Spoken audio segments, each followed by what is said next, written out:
Okay, ladies and gentlemen, I've had one or two people calling to ask me for just a little bit of help on the engine.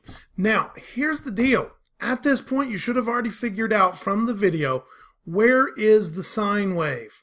Well, the sine wave is going to be right up here. It's going to be from center to top, to middle, to bottom, then back again. Okay, so there's your sine wave. Not that one. All right, there's going to be your sine wave right there. So let's make that a little heavier, 8-point line, and let's make it more colorful. Sure. Whoa, that is not what I wanted. Let's go back to that, and let's go over here. Here, there you go. All right, so if the piston is in the middle, it's going to move up to the top, then it's going to move back to the middle, and it's going to move down to the bottom, and then it's going to go back to the middle over and over and over and over again. So everybody should have already figured out that RPM is going to be what's going to be necessary to find your frequency. So if that's your revolutions per minute, you can determine at what portion of a second, because it can be very, very, very small, or what portion of a minute, very, very, very small, that frequency is going to be. And so then from there, or that period's going to be, from there you can find the frequency. Now, everything else has to be determined. So let's see here, where's going to be the midline of this guy? So if I want the midline of this guy, somewhere in this ballpark, I'm assuming.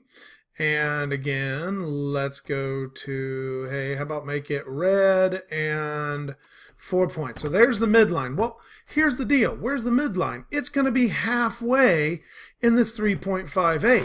So if I have from center to top and center to bottom, that's going to be amplitude. So what am I going to do with 3.58 to make amplitude? So you got to think about that. But now let's talk about vertical shift. Vertical shift, well, we need some base point. Like in the Ferris wheel, the base was the ground. In this particular problem, well, how do I know what the vertical shift is? Well, what drives this whole system? The piston is attached to the piston rod. The piston rod is attached to the crankshaft, and the crankshaft has a center that goes through the middle. So let's go ahead and assume that we have a baseline, and that baseline is right through here. So let's make that one, and well, I don't know, call it this and make it big or something. Okay, so there's the baseline. So then the vertical shift is going to be between the center of the stroke and the baseline. So from the center of the stroke to the baseline. So you need this amount of vertical shift. Well, what in the world is that vertical shift going to be? You're going to have to figure out if the total distance of the fully extended crankshaft, if the full distance of the totally extended crankshaft is from here down to here, okay, from here down to here, and then you know that, let's see here, then you know that the distance, this amplitude, well, wait a minute, the amplitude is actually driven by this component moving around and around and around in a circle. So let's see how close I get here. Yeah, there we go. So that circle is going to move around and around and around.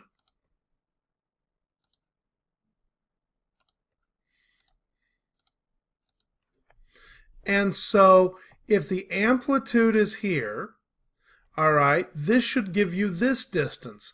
I've also given you the distance of the connecting rod, so you should be able to use those components to find amplitude, vertical shift, and now, as far as horizontal shift, you have some variety. This particular piston is not quite top dead center, meaning if this were straight up and down, this would be all the way at the top. That's what's called top dead center.